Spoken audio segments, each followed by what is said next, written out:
Continuamos nuestra charla con el escritor cubano Alejandro Aguilar, sobre quien en mi ensayo Narrativa cubana, algunos raros, escribí. Otro de los raros narradores, novísimos, aunque su incorporación a la generación se produce tardíamente, su estética corresponde a las definiciones ofrecidas por el crítico Salvador Redonet para clasificar la pertenencia a ese grupo, es Alejandro Aguilar.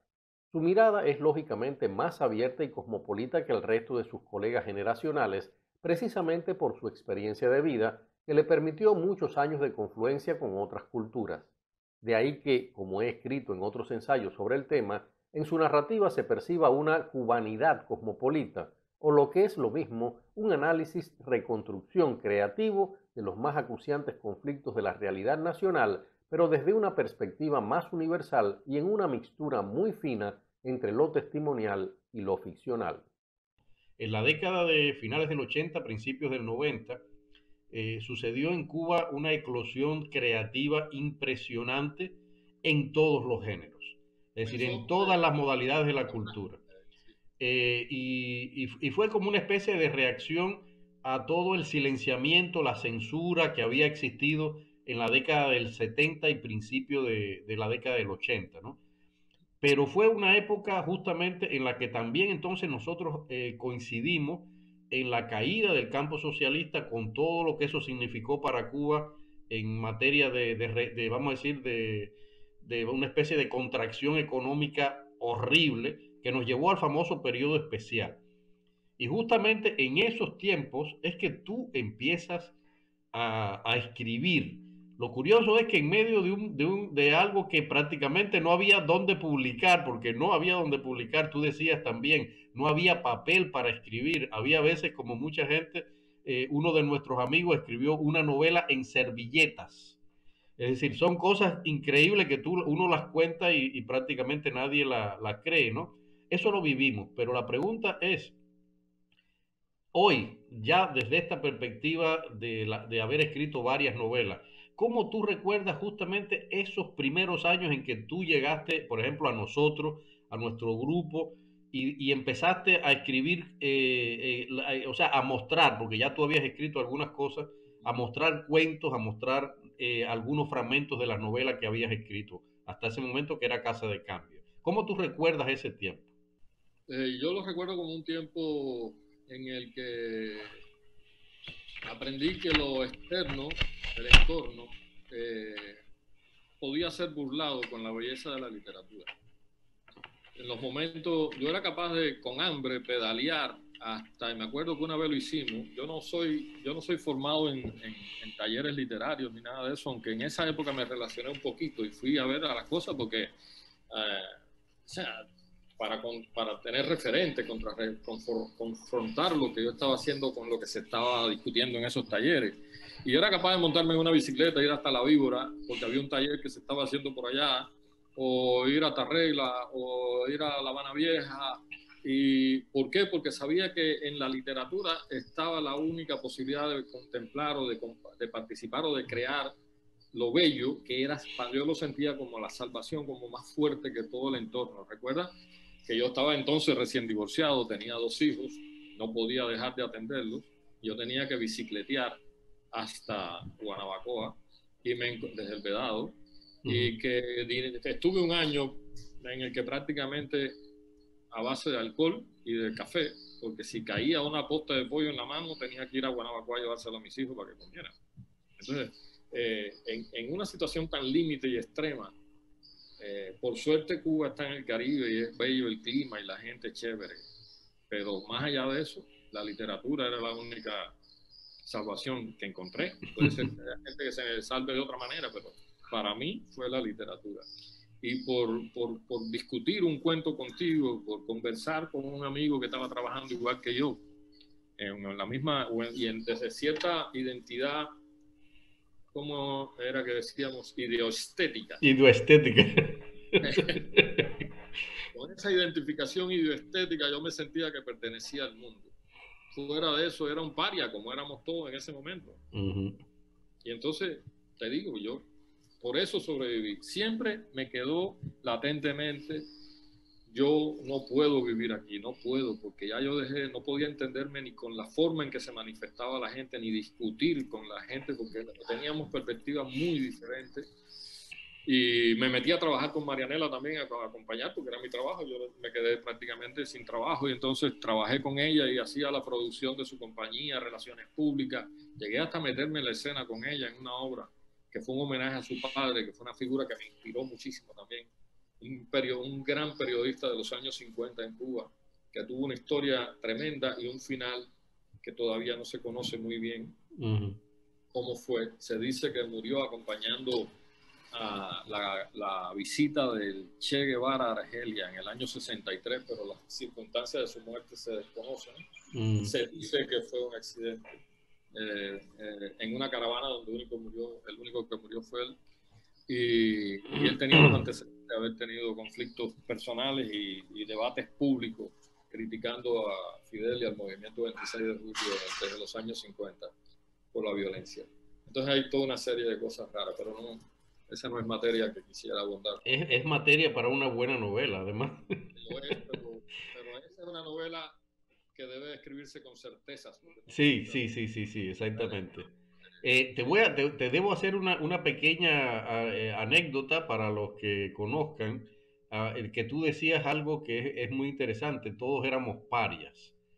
Y lo curioso es que éramos parias todos, incluso aquellos que tenían un nivel más alto. Yo recuerdo, por ejemplo, que ya Marianela Juan, cuando tú la conoces, como tú bien dices, era toda una institución en Cuba y cada vez más se solidificaba como uno de los bastiones de la danza cubana. Punto. Eso es innegable. Y yo recuerdo que yo una de las veces que te visité en la casa del Vedado, en aquella pequeña casita, yo fui con una amiga puertorriqueña que era amiga del entonces presidente de la Unión de Escritores, Carlos Martí, y que ella estaba haciendo fotografías de La Habana, de artistas, y cuando ella supo que yo iba a ir allí, me dijo, dale, yo quiero pasar para ver cómo vive.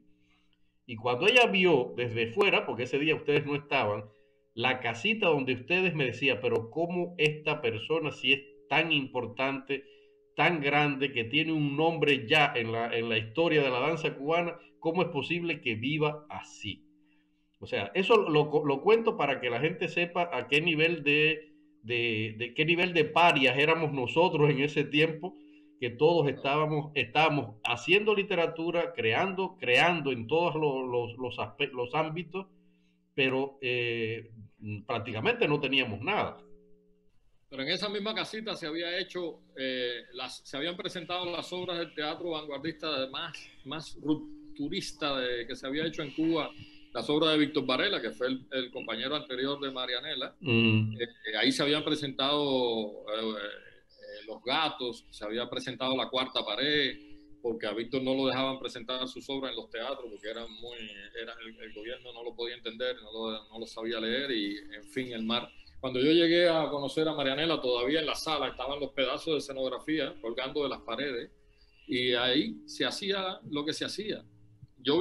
Teníamos un mezzanini que no tenía la altura suficiente, en el que había que moverse así doblado. Agachado, sí, lo recuerdo. Y allá arriba yo armé un pedacito que era mi escritorio con mi mesita, y a veces escribía en las paredes cuando no tenía papeles. No poemas de otra gente, sino me ponía a escribir poemas en la pared y los tachaba y los borraba porque tenía más espacio y no tenía papel.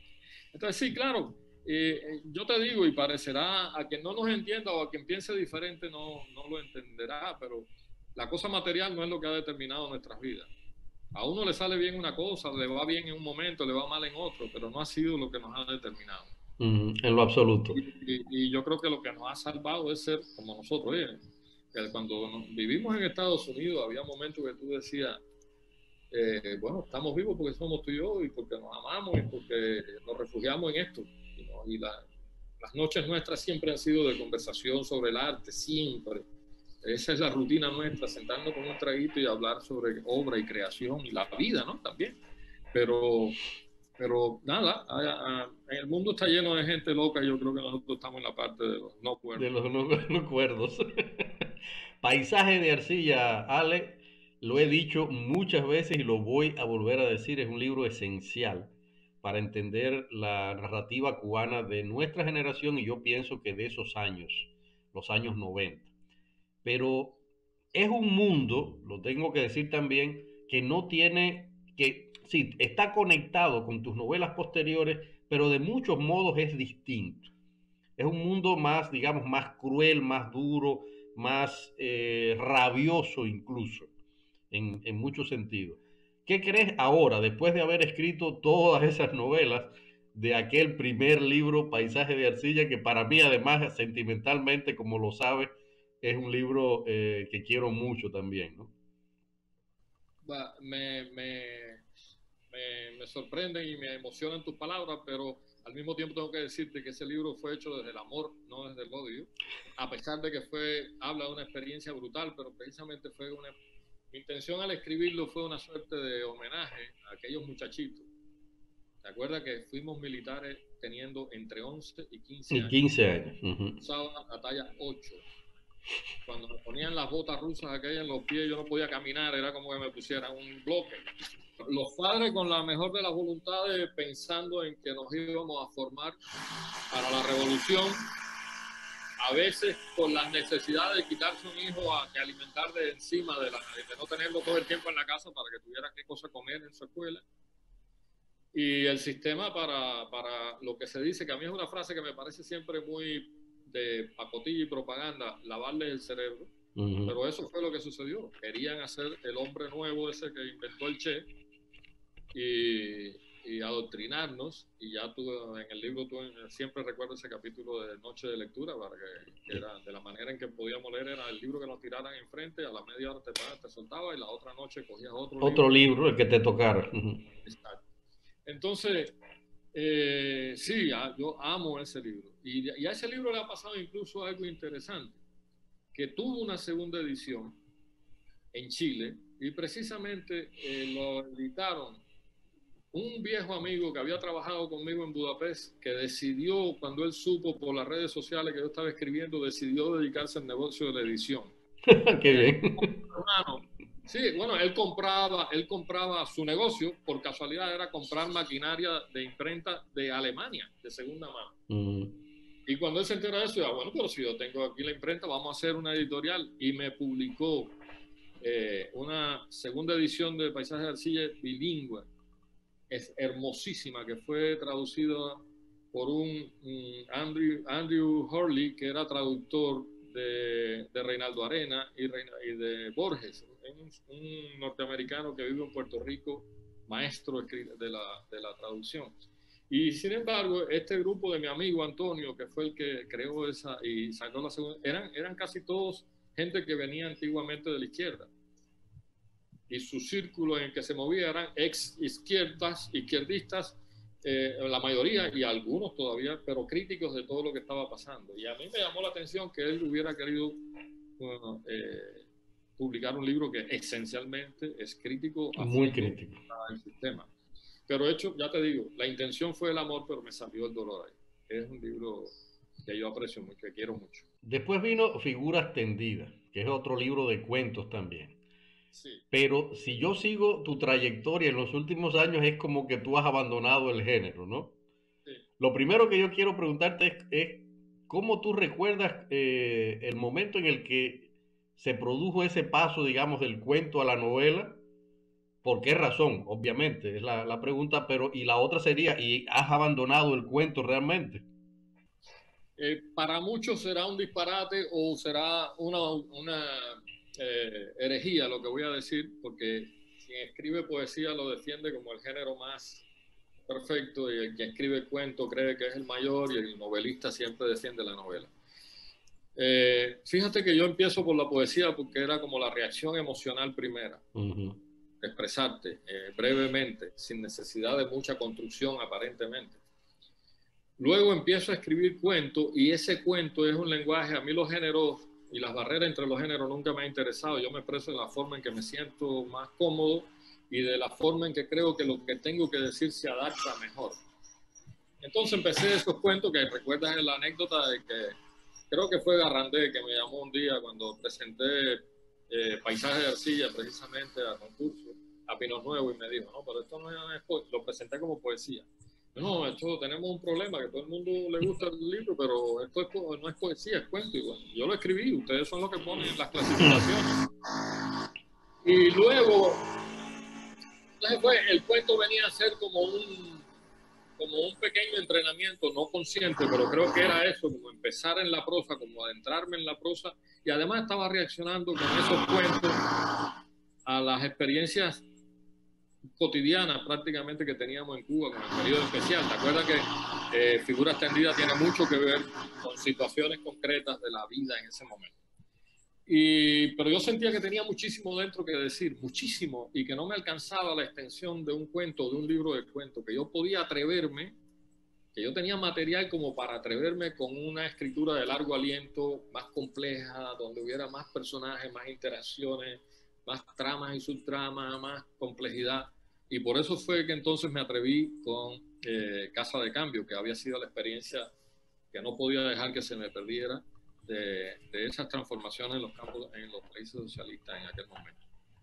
Pero no me voy a adelantar porque tú tienes... Pero no has escrito más cuentos. Cuentos he escrito, pero no he publicado, no he presentado cuentos, los he escrito y tengo varios cuentos guardados. Sí, porque recientemente publicaste un libro de poesía, es decir... Sí, porque me pasó lo mismo. Alguien me dijo, pero ven acá, y la poesía tuya, que yo escuché algo en los 90... Y bueno, yo desde los 90 yo escribo poesía, pero yo la uso para calentar el brazo porque siento que lo que estoy enfocado es en las novelas. Y me dijo, dame un puñado, así, dame un puñado de poemas tuyos y yo te digo. Y él Saldívar estaba aquí invitado. Alfredo Saldívar, sí. Alfredo Saldívar, entrañable. Y estaba aquí dando unos talleres de edición de revistas y libros. Y yo le di los poemas y me dijo, dame un poquito más de poemas, yo voy a hacer la selección. Y me dijo todos los elogios que nos decimos entre escritores. Y te sorprendió con un libro. Y me sorprendió con un libro que a mí sí siento que es bastante... Lo sacó en Vigías, ¿no? No, él lo hizo en Ediciones Matanza. En Ediciones Matanza, vale.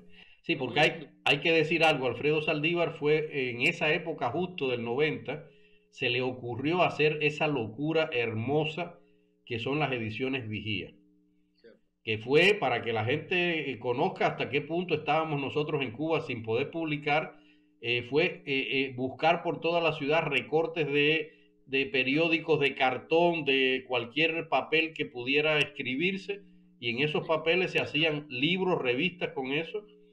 Y así se hicieron hasta que finalmente se convirtió en una especie de, vamos a decir, de editorial mítica en la historia de la literatura en Cuba, ¿no? Hay una serie o una selección de sus libros en la Biblioteca del Congreso de Estados Unidos, donde lo presentó en una exposición y le pidieron quedarse con una selección. Bueno, tú hablaste de Casa de Cambio. Ajá, Casa de Cambio. Tú hablaste de Casa de Cambio. Casa de Cambio, por supuesto, que ha tenido varias ediciones. La más reciente, por supuesto, es esta, en Ilíada Ediciones, la editorial que dirijo. Y esa novela, Ale, es la desilusión de un personaje llamado Antonio. ¿Ya? Pero es alguien que tiene, para quienes te conocemos, tiene muchos puntos de contacto con tu propia historia personal. Y la pregunta que a mí me surge como periodista, como amante de la historia, es si tú tenías y necesitabas contar esa desilusión, teniendo además tanta cosa que contar en base de la realidad misma. ¿Por qué no otro género? ¿Por qué no el testimonio? ¿Por qué no otro género? Y sin embargo, entonces decides escribir una novela. Yo creo que la culpa la tiene Budapest.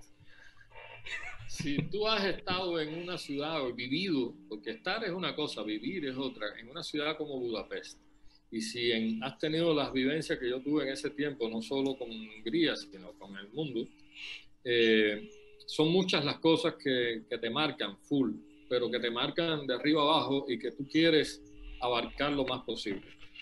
Yo no quería hacer una cosa absolutamente objetiva del género de una crónica o de un artículo periodístico o un testimonio como tal, porque había demasiada fantasía en el sentido de belleza, de maravilla, en esa experiencia que yo había vivido. Entonces preferí crear un mundo en el que yo me explicara, yo plasmara mis vivencias, pero para tratar de explicarme cómo fue posible ese proceso, porque recuerda que yo no tuve la suerte que han tenido muchos amigos míos que nacieron, que desde toda su vida estuvieron claros de que aquel régimen de Cuba no tenía sentido. Acuérdate que yo creí en eso y por tanto el proceso de descreer es muy doloroso. Muy doloroso. Que la gente no lo entienda.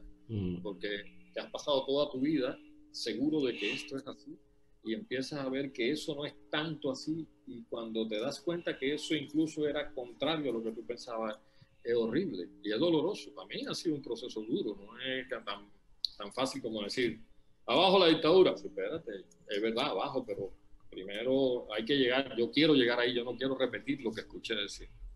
Eso fue el proceso. Entonces fue como ir analizando cómo se dio en mí esa transformación. ¿Qué cosas fueron haciendo que yo dejara de creer? Y entonces, tampoco voy a ser categórico, ni mi vida es tan importante como para convertirlo en un texto de consulta, ni nada de eso. Vamos a darle la novela, que siempre me apasionó también la novela. Me acuerdo de que estando en Los Camilitos yo escribí una novela que era de unos hippies que robaban dinero para dárselo a los pobres. Hippies andaban en los carros más lujosos y entonces roban, y me agarraron la novela y me llevaron a la dirección y me iban a expulsar de la escuela por diversionismo ideológico. Pero bueno, o sea, te quiero decir que la novela también siempre es como una fascinación desde como lector y luego como un gran desafío. Hacer una novela no es llenar páginas. Exacto. Y yo sé que hay la tentación de quien escribe bien pensar que, bueno, yo cuento una historia larga y ya me sale novela. Es muy compleja la novela, es una arquitectura. Y mi vocación primera fue ser arquitecto cuando estudiaba en el preuniversitario, después de la plástica era la arquitectura. Y así que es como la fascinación de mezclar esos dos mundos, de una estructura compleja, bien entretejida y armada de palabras seleccionadas. Es una joya, la novela es una belleza.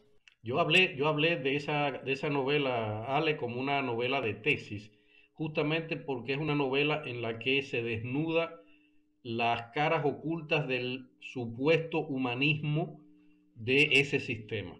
Es decir, por eso cuando uno analiza toda la trayectoria de ese personaje, todas las interacciones con los distintos elementos de ese momento de la caída del sistema, uno se da cuenta de que justamente ahí tú estás haciendo una especie de reflexión sobre cuántas cosas se cayeron, pero se cayeron porque nunca estuvieron realmente sostenidas en lo que podía sostenerlas, en una verdad, ¿no?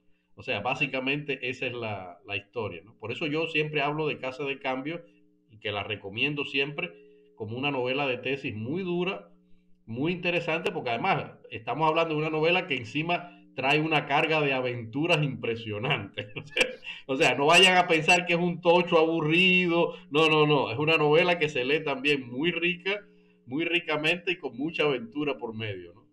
Tiene una subtrama que es la relación con Lázara, la jovencita obrera, que era una espina muy fuerte que yo tenía que sacarme, que era los llamados, una denuncia de aquello que se llamaban los planes de cooperación socialista o algo así le llamaban, que era cuando Cuba mandaba miles de jóvenes, decían que era calificarse como obreros en los países socialistas cuando en realidad eran mano de obra barata. Estaban como esclavos. Entonces, ahí hay una relación del personaje principal con una obrera que estaba trabajando en una textilera. Y es una subtrama con una fuerza por muchas razones. Yo también quería hablar del tipo de establecer el tipo de relación que yo creo que debe haber entre una pareja que no debe ser de subordinación ni que tampoco los prejuicios sociales o de clase o de posición económica ni nada, porque además habla de una historia real que se basa por supuesto en algo que ocurrió, alguna experiencia que me contaron de un amor con una joven así. que me permitió conocer cómo se movía el mundo de los trabajadores en condiciones de esclavitud. Exactamente. No iban a aprender nada, iban a producir en aquellas industrias obsoletas para que el gobierno pudiera presentar estadísticas de producción. La otra novela, Alex, es La desobediencia. La desobediencia es... Hay otras más por el camino. No, hay muchas otras más. Pero la desobediencia es el tema central prácticamente de esta entrevista, porque a la desobediencia a mí me une algo muy personal. Es decir, yo fui el primero que la publicó cuando yo trabajaba al frente de la colección Cultura Cubana de la editorial Plaza Mayor, que dirigía Patricia Gutiérrez Menoyo desde Puerto Rico. Y por supuesto que yo la acabo de editar en Ilíada Ediciones, en esta portada que hasta a mí me sorprendió cuando los muchachos me la enseñaron, ¿no? Una portada realmente muy, muy bella, ¿no? Y el problema de la desobediencia, Alex, es que insistes en una novela de tesis, pero aquí yo pienso que vas mucho más allá, porque es una novela en la que se hablan de las caídas de las máscaras. Y no es un proceso que suceda solamente en Cuba. Por eso esta novela a mí me tiene un aliento incluso mucho más universal en cuanto a la temática. Porque todo eso está analizado dentro de un ámbito del mundo de la escena, del teatro, de las tablas, que es un escenario que obviamente tú te conoces muy, muy bien por todo lo que has contado. La pregunta es, cuando tú escribiste, por ejemplo, Casa de Cambio y escribiste La desobediencia, Casa de Cambio también es una novela en la que se apuesta más por lo universal, por el fenómeno de la caída de ese humanismo, que por el hecho en sí, que significa para el cubano que está en esa circunstancia. ¿Ya? En este caso, en el caso también de La desobediencia, ¿fue tu pretensión, fue algo que hiciste a propósito o sencillamente la historia te fue llevando a ese plano? Sí, piensa en un tablero de ajedrez a mitad del juego. Para mí Casa de Cambio es como una visión panorámica del juego del ajedrez. Mientras que La desobediencia es como un acercamiento, un close-up a la fila de los peones. Quiero decir que es una novela construida a partir de la historia de cada personaje y cada historia encierra una parte de aquello universal, pero lo quería ver a nivel humano. A mí no me interesaba decir que por qué este pintor que era de Artecalle tenía ese odio casi de la sangre contra la propia mujer de él y la familia de su mujer y el sistema. No quiero explicar eso, quería ver cómo ejecutaba ese odio en el sexo, en las relaciones, en la traición, en su desdén por todo. Quería hablar de ese padre, suegro, funcionario horrible, oportunista, de la otra, en fin. Quería hacer que el estudio de los personajes me permitieran a mí entender esa Cuba a la que regresé, porque también fue un viaje, una historia de conocimiento de Cuba. Conocer todas las relaciones oportunistas y abusivas del Estado con los artistas, la represión, la censura, todo eso, pero sin decir eso, sino hablar a lo chiquitico, a lo pequeño, a los gestos cotidianos. Hay una cosa que hay un homenaje a José Luis San Pedro en esa escena que es como una reproducción de La Pietà, que está en una novela de San Pedro, y a mí me conmovió tanto que al final hay un momento que hay una especie de guiño, de homenaje a eso, que es la historia de ese Paco moribundo en un momento, o que en un estado de salud muy deteriorada en un momento de la novela, con esta muchacha que aparentemente es una muchacha toda frívola y toda oportunista, y sin embargo establece una conexión con él. Ese tipo de cosas era lo que me interesaba muchísimo de esa novela. Ver como la tragedia humana o la novela humana o la comedia humana, como le querramos llamar, que había provocado esa coyuntura histórica de un país al que yo esperaba reconectarme y no me lo permitió, no pude entenderlo. No pude. A mí me recordó mucho, Ale, aquel teatro de máscaras de los griegos, básicamente, ¿no? Es decir, porque todos los personajes usan una máscara sin darse cuenta de que la están usando, y al final esas máscaras se van cayendo, que es lo más interesante de la novela, ¿no? Hasta que queda ese final que no vamos a contar porque realmente, realmente es algo importante. Ahora, Ale, yo no quiero perder la oportunidad ahora de que tú hables de esas otras novelas que ya tú has referido. Es decir, a mí me interesan más Casa de Cambio y La Desobediencia, lo debo decir por el sentido absolutamente comercial de que yo quiero hacerme millonario con tus novelas y entonces quisiera que los lectores la compraran. Guárdame un poquito de dinero de Y eso. entonces, no. O sea, todos sabemos que esto es más que nada un chiste. O sea, me complace hablar de Casa de Cambio porque prácticamente, como tú sabes, fue una novela que yo tuve el placer de ver nacer, entre otras cosas, igual La Desobediencia. Y entonces eso me ata, tengo determinadas conexiones sentimentales con esas obras, ¿no? Pero después tú saliste del país, por supuesto. Yo en ese momento me quedé, tú seguiste escribiendo.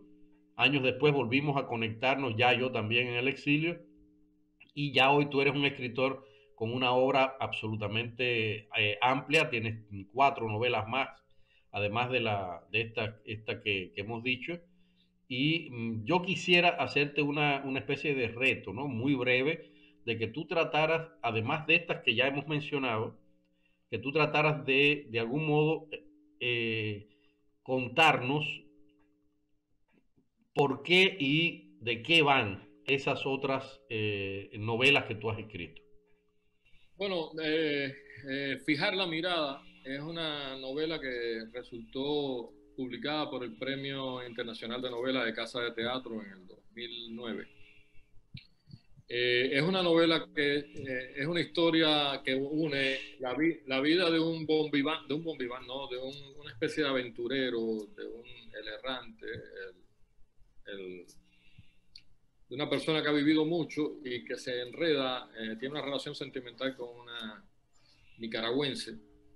En realidad el pretexto es hablar de la Nicaragua. Nicaragua fue para mí cuando yo conocí y trabajé con Nicaragua, cuando todavía trabajaba en relaciones internacionales. Y me apasioné, a mí Nicaragua me apasionó. Y la revolución era como yo era creyente en esa época todavía. Para mí la revolución de Nicaragua se me apareció como la posibilidad de mostrar que era posible hacer una transformación social sin caer en la burocracia, la represión, bla, bla, bla. Todo eso que ya pasaba en Cuba. Y me ilusioné mucho porque además me relacioné con los dirigentes juveniles y me encontré con gente que eran ministros y tenían 23 años y era informal totalmente y todo. Yo tuve una amor a primera vista muy potente con la revolución sandinista y luego otro proceso de desengaño y descreer a la medida que la fui conociendo. Entonces esta novela de Fijar la mirada es el pretexto, es el amor, la relación de pareja, donde se crean unos contrastes y unos desafíos interesantes porque hay de todo, una mujer héroe, heroína, pero al mismo tiempo una católica creyente que traiciona a su esposo, que es otro héroe, con un tipo que, en fin, hay una cantidad de conflictos subyacentes, pero en realidad era saldar mi cuenta con la revolución de Nicaragua, a la que amé y terminé detestando, como detesto a Daniel Ortega y todo su combo. Sin embargo, me sentía traicionado también porque yo le empeñé mi buena voluntad y trabajé, hice brigadas internacionales de café para recoger café en Nicaragua. Yo, bueno, ¿qué te digo? Tengo hermanos nicaragüenses que quiero mucho, gente individual, otros que entre ellos no se pueden ver, se odian porque fueron parte de todo el juego este, en fin. Pues es eso, pero creo al mismo tiempo que tiene un mérito. Si algún mérito literario tiene, que es el producto de una época donde ya yo había escrito mucho más, no hay quizás la ingenuidad o la emocionalidad que puede afectar un poco la calidad del texto en el momento. Creo que es un texto un poquito más maduro.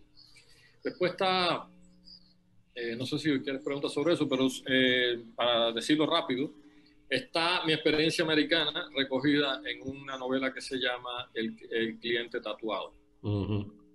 Que a mí me parece que a todos los amigos cubanos y no cubanos que han vivido la experiencia de irse a vivir a Estados Unidos les puede resultar interesante. Porque es también la historia de cómo yo entiendo y cómo fue un poco la vivencia de un inmigrante, pero no es un inmigrante lastimero que yo, oh, coño, el pobrecito, que vengo un sufrido y me maltratan aquí en este país. No, todo lo contrario, es una persona que llega por su decisión, que lucha como estuviera en cualquier, sin culpar a nadie, y hace de todo, como le tocó hacer a todo el mundo.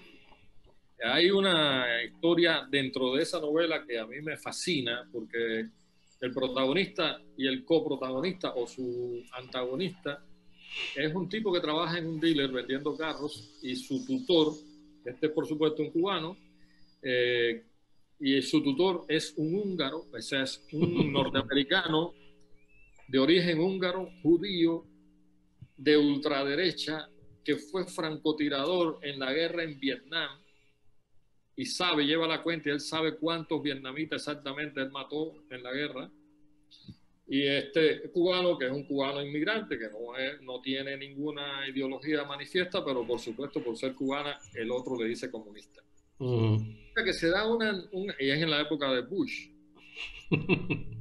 se da una relación que a mí, después de terminada, me parece hermosa, porque estos dos antagonistas terminan con una relación casi de padre e hijo. Y es bellísima esa, para mí yo disfruto mucho, yo creo que es lo más importante de la novela, aunque ese no era el tema central, pero para mí es muy valioso. No sé, me gusta. Si la tuviera que volver a escribir, mejoraría algunas cosas, pero en general me gusta, estoy contento con esa novela, que también se publicó en Chile por la misma editorial, Ventana Abierta, que publicó, que hizo la segunda. Después vino Los recuerdos de la infancia, pero ya de la infancia previa, de la infancia de los años 60. No tengo problema con mi edad, yo voy a cumplir 63 años. Soy casi más joven que tú. De atrás para adelante, si sigo quitándome años, voy a llegar a ser más. Pero es la historia de un barrio en Cuba en los primeros años de la revolución. ¿Estás hablando de? Eso se llama Ojos de Niño, ¿no? Y Ojos de Niño es la historia de cómo esos niños, adolescentes, entre 9, 10, 11, 12, 13 años, viven su vida en esos años. Ahí no se habla de política de nada. Es sencillamente cómo ellos viven, y el contexto va cambiando, pero es cómo ellos van chocando con cosas que van pasando en el contexto.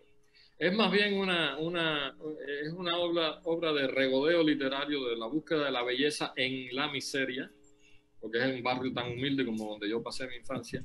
Y el único momento que hace una alusión a las cosas serias hay dos momentos. Un momento cuando los niños ven que se forma un grupo de gente asomada a la ventana de la casa, la única casa que tiene un televisor, y él describe con unas palabras que no entiende qué es lo que está pasando el momento de la muerte de Che Guevara. Y te decía que hay otro momento que hay una referencia a la historia de los adultos, que es una madrugada que se levanta todo el mundo en el barrio y empiezan a abrir huecos en los patios. Y los niños no entienden qué es lo que está pasando. Y después al final oye que alguien dice, no, que dijeron que venían los Yankees, pero los Yankees no vinieron y ahora me jodieron mi patio donde yo jugaba a los soldaditos. Una cosa es que no sé si era cuando Girón o la crisis de octubre, creo que fue la crisis de octubre. Crisis de octubre, sí. De niños, que entonces mandaron a hacer trincheras en los patios, como todas esas barbaridades que se han hecho, que ahora están haciendo, que quieren que la gente críe no sé qué. Una de esas cosas surrealistas que pasan en Cuba todos los días. Pero es un libro tierno, digamos. Ojo de Niño es un libro de ternura, de nostalgia, sin rehuir el hecho real y doloroso de una infancia vivida en condiciones. Tiene mucho de erotismo también, porque ese es uno de los signos de nuestras infancias. De nuestra generación. promiscuidad sexual, la cultura de la promiscuidad sexual, esa que ven en la que... Recuerda que a todos nos acusaron de pornógrafos en aquella época. Ya yo he pensado hasta dejar de escribir, porque si tú no puedes hablar de sexo, de amor, los temas se han reducido mucho. Entonces, bueno, hay un libro que generalmente alguna gente no entenderá como libro, pero yo quiero mencionarlo porque es parte de tu vida también. Boan la danza. Boan la danza. Boan la danza. ¿Cómo decírtelo? Yo he sentido siempre, toda la vida, que desde que la conozco, de que primero ella no se cree esa grandeza de la que todos hablamos. Y segundo, de que yo he sido testigo a través de estos últimos casi 30 años que llevamos juntos, 28 años ya va a ser que llevamos juntos, que ella no, especialmente las autoridades, nunca le dieron el valor real que tiene, han tratado de disminuirla lo más posible. En Cuba se daba algo que al final es lo que creo que debe pasar, que tú sentías el respeto, la admiración, el cariño de la gente, del público, pero también de los artistas, de gente que la conoce. Y algunos artistas incluso que están encumbrados, que tienen su posición en el gobierno, pero las instituciones oficialmente ha sido...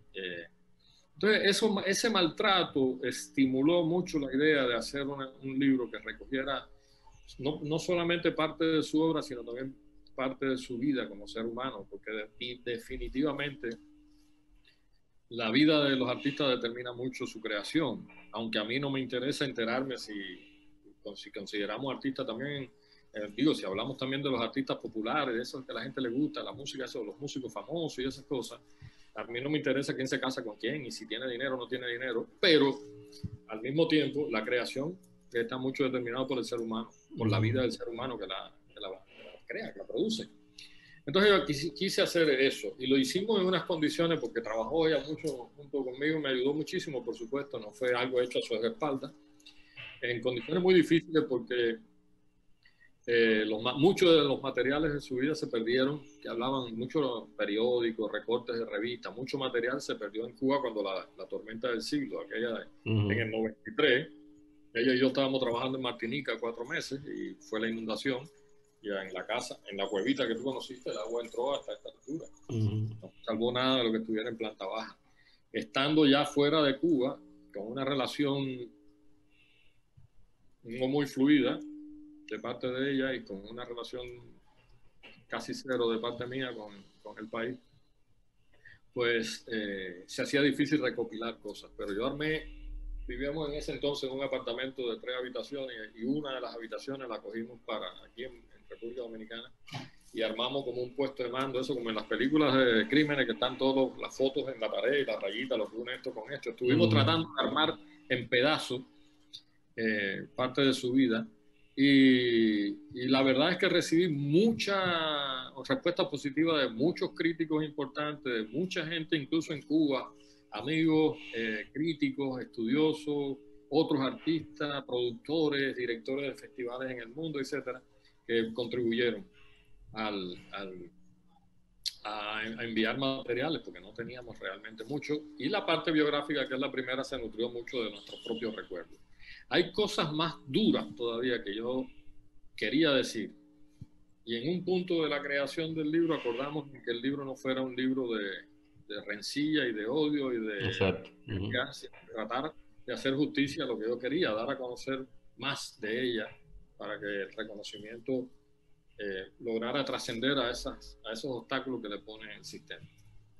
Pero hay capítulos que algún día yo escribiré que son durísimos sobre el trato a los artistas y sobre cosas que pasaron. Como brevemente puedo decir, una batalla casi legal que tuvimos porque la compañía en el año 2000 había sido invitada a Israel al Festival Internacional de Tel Aviv, que era de los más importantes del mundo, que ya la parte israelí había incluso pagado los pasajes, había invertido en la publicidad, estábamos en el programa y habíamos ido primero a Londres a trabajar y desde Londres debíamos seguir a Tel Aviv y el gobierno cubano no permitió que siguiéramos bajo amenaza de cancelar nuestros pasaportes y volábamos de Londres a Tel Aviv. Y ese no es tan grave, hay cosas peores. Pero Pero bueno, esas son las cosas del libro. El libro se concibió como un libro. Omar Baliño, Omar es un amigo de muchos años, aunque no compartimos muchas cosas, y últimamente menos, pero en ese momento, además, un crítico que ha seguido siempre la obra de Marianela con mucha estatura, y yo sigo sintiendo afecto por la persona, a pesar de que estamos en extremos totalmente opuestos hoy. Omar ofreció que convertirlo en un cuaderno de las ediciones de tablas, de las ediciones Alarcos en Cuba. Incluso él lo pidió con mucho entusiasmo porque quería iniciar una nueva época de esos cuadernos con un cambio de diseño y todo. No tengo aquí ningún ejemplar, pero si tú lo ves, es un libro totalmente atípico. La foto de portada parece que ya está de cabeza. Y el libro realmente es un libro que le hace honor al propósito que teníamos. Yo creo que pudo ser mejor, todo el libro es mejorable, pero recoge un poco, muestra bien la circunstancia de quién es ella como persona, de su pensamiento como artista y de cómo la crítica internacional y nacional la ha visto a ella. La ha visto a ella. Una buena fundamentación también, una buena muestra, 3 bloques también de fotografías y de incluso de dibujos de ella en el proceso de creación, cómo ella va preparando una obra, cómo piensa y todas esas cosas. Bueno, Ale, decía que eso era importante. Vivir en el exilio es algo, como tú dijiste, que siempre es duro, ¿no? Es bastante... suele ser para muchos casos, para mí lo fue una especie de alimentación, de crecimiento, pero también de rupturas, o sea, eso es obvio, ¿no? Eso te crea nuevas referencias, ¿no? Y hay una Cuba que como quiera que sea, esa Cuba uno la lleva a donde quiera que va y esa Cuba nadie se la puede quitar. Yo quiero referirme, Ale, a esa Cuba, pero exclusivamente, no a la Cuba general. Yo quiero que tú me hables ahora, cuando tú piensas en esa Cuba, de los amigos y los colegas que te hicieron el Alejandro Aguilar que eres ahora mismo, en quiénes tú piensas, en qué momentos tú piensas. Wow. Sé que es dura. Tú me vas a hacer llorar aquí, yo no quiero. Mi relación con Cuba ha sido muy variada, muy diferente, ha ido cambiando mucho en el tiempo. Cuando yo decidí no regresar a Cuba, supe inmediatamente que la nostalgia me podía matar. Porque uno tiene sensibilidad. Llevaba ya, además eso fue ya cuando llevaba con Marianela unos 10 años, cuando ya yo me había puesto al día y a tono con Cuba y su cultura, había aprendido muchísimo y además mi propia experiencia como escritor me había crecido, había endurecido, había fortalecido esos lazos con el país, con mi país. Y además, como tú dices, uno es cubano aunque no quiera. Yo no soy el nostálgico que llora o que tiene que comer arroz con frijoles negros todos los días. A mí no, de hecho me caen mal los frijoles negros. No, de verdad yo no necesito hablar de Cuba todos los días ni nada de eso. Pero Cuba no es el espacio donde vivimos. Cuba es todo lo que nos hizo. La música, los olores, el humor, la forma de expresarnos. Y yo dije, no, con esto no voy a poder, voy a tener que regresar a Cuba, aunque me maten, pero yo no. Entonces yo me dediqué a luchar contra la nostalgia, a preservar lo que era importante, pero no estar pendiente constantemente. De hecho, me alejé y las cosas de Cuba, no trataba de ni siquiera leer noticias sobre Cuba porque tenía que fortalecerme, no estaba preparado, tenía todavía la mollera blandita para estar fuera de Cuba, sin Cuba. Y luego en Estados Unidos aprendí mucho, en Estados Unidos le agradezco mucho a ese país, yo soy ciudadano americano de hecho, y por supuesto que esas ciudadanías adquiridas, esas naturalizaciones no son lo mismo que haber nacido en otro país, ¿verdad? No me siento americano en el sentido de que esa no es mi cultura, no es mi idiosincrasia, no es mi historia, pero agradezco muchísimo y no agradezco haber tenido casa y carro, no eso, agradezco las oportunidades de formarme, todo lo que aprendí, todas las vivencias, que van a venir libros en algún momento sobre eso, por supuesto. Y luego cuando regreso, decidimos salir de Estados Unidos y venimos a República Dominicana, era como la única posibilidad o la mejor posibilidad que teníamos de volver a Cuba sin volver a Cuba. Porque aquí sabes que hay muchas cosas que nos unen, mucha comunidad, el idioma en primer lugar, que me frustraba mucho vivir en un país donde yo hablo inglés, pero no puedo escribir literatura en inglés, no a ese extremo. Y allí no podía. Me pasa igual que en Suecia le pasaba a Tony. A Tony. Eso ya oyendo su entrevista, yo era todo el tiempo así porque lo comprendo totalmente. Entonces, en Dominicana es un país que me ha acogido tanto que esa frase que yo subí a Facebook ayer o antier de Rabindranath Tagore, de que el país, uno no es de donde nace, sino de donde siente que no tiene que huir o algo así. Exacto. Creo que eso yo lo he encontrado en República Dominicana. Y sin embargo, nunca he estado tan pendiente de Cuba como ahora. Lo que está pasando en Cuba es, desde el punto de vista de la represión y el deterioro de todas las áreas de la existencia, es imperdonable, impresentable, insoportable. Y lo que están haciendo los jóvenes que han encontrado la forma de enfrentarse al sistema y de impulsar cambios y de actuar, unos de una forma muy ingenua, otros de otra manera, que no, con un valor impresionante, muchos con una inteligencia y con el uso de los recursos de las redes sociales y la tecnología, me admira y me obliga a estar más presente y más pendiente, y lo he estado. Entonces, después de un periodo aquí en Dominicana, a ensayar llamarme la apátrida, desentenderme de todo, a acostumbrarme a la idea de que nunca voy a regresar a ese país, no mientras las condiciones sean estas, me he sentido que algo tengo que hacer y algo tengo que decir, porque sería cruel no hacerlo. La pregunta justo cae en esa que es la última pregunta de esta entrevista, Ale.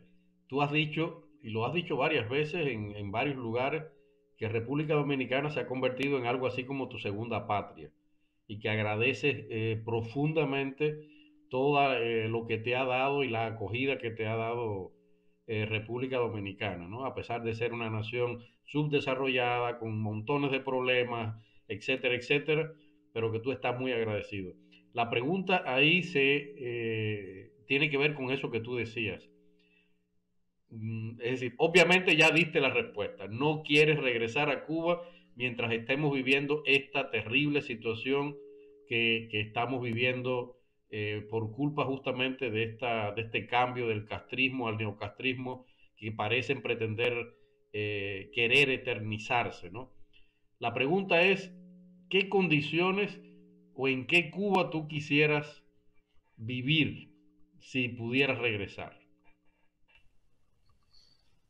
Yo creo que la pregunta no es si yo quiero o no quiero, yo creo que es que no puedo, porque ni Cuba es la Cuba que yo quiero y conozco, ni yo soy la persona que nació, vivió y creció allí. Y de regresar a la Cuba, yo no me importa quién esté, pero que yo pueda pensar y expresarme y ser libre de mis decisiones. Yo me acuerdo que una vez, así un tiempo a la ligera, yo decía, yo volvería a Cuba si hubiera internet, se pudiera viajar libremente sin limitaciones y tuviera derecho a hablar. Bueno, era una expresión bastante a la ligera, pero encierra lo que uno tiene que ser. Yo volvería a Cuba, aunque la gobierne un robot, porque además he aprendido que los gobiernos no tienen ningún derecho a determinar tu vida, mucho menos a reprimir tu existencia. Entonces, si ponen ¿cómo digo? Iba a decir una escultura, una figura de palo, a decir que es el presidente y no actúe, pero que el ciudadano común tenga derecho a una vida digna, a trabajar para ganar su dinero, para hacer lo que quiera hacer con su vida, aunque solamente quiera poner la mesa, como decían nuestros mayores, que no sé si mis padres decían eso, pero yo recuerdo mucho eso que mi padre decía, yo lo que quiero es poner la mesa dignamente. Dignamente. Eso, cuando haya dignidad para la gente, libertad de expresión, libertad de todo, que nadie determine mi vida, ¿verdad? Y eso, como yo sé que suena muy chévere, pero no es posible, y no lo es porque la esencia de este sistema está y que cada día se encierra más y se empeña más en defender esos absurdos que defiende, no va a conducir a ninguna parte. Por eso mismo, además yo saco mis cuentas, yo cumplo 63 años dentro de unos meses, a lo mejor vivo 20 años más, a lo mejor no. No creo que haya tiempo para esperar un cotejo. Y luego me preocupa, por la edad probablemente, que cuando en Cuba se dé un cambio que se tiene que dar, eso sí estoy convencido, se tiene que dar. No sé cómo, pero se tiene que dar. Para que Cuba vuelva a ser la Cuba que alguna vez fue, cuando la gente tenía conciencia ciudadana, sentido del honor, de la verdad, del espíritu de trabajo, para el beneficio propio y común, pero sin dogmas ni represiones, van a pasar como otros 20 años más. Y ahí sí ya no me da la cuenta. Bueno, Alejandro, muchas gracias por esta charla. Como siempre, mi hermano, ha sido un placerazo conversar contigo. Espero que te hayas sentido cómodo, que te hayas sentido bien. Me he sentido peligrosamente cómodo porque yo estoy hablando contigo como si estuviéramos tomando un café, como si nadie fuera a ver lo que dije. No importa, he sido todo lo honesto que puedo ser y contigo, coño, mi hermano, agradecidísimo toda la vida, tú sabes, a lo mejor no soy muy expresivo, no sé si tú sientes mi gratitud, pero a ti te agradezco todo desde mis primeros pasos y este acompañamiento ahora que haces con Ilíada a un montón de gente de Cuba, no importa, tú no te paras a mirar y eso es grandioso, de dónde eres o dónde estás, pero defiendes la literatura y eso, coño, eso habrá que agradecértelo en grande. Bueno, un abrazo. Damos gracias entonces a Alejandro Aguilar y recordamos que Alejandro tiene libros que están a la venta. Recordamos que Alejandro también ahora está viviendo en República Dominicana y que le pueden escribir y vamos a poner todos los datos para que puedan comunicarse, puedan preguntarle, puedan comunicarse básicamente con él y tratar de extraerle algo más de lo que hemos dicho aquí en esta entrevista. Muchas gracias. Si te ha gustado este video, suscríbete al canal, comparte con tus amigos en las redes sociales y activa la campanita de las notificaciones para que te avisemos cuando publiquemos un nuevo video. Muchas gracias.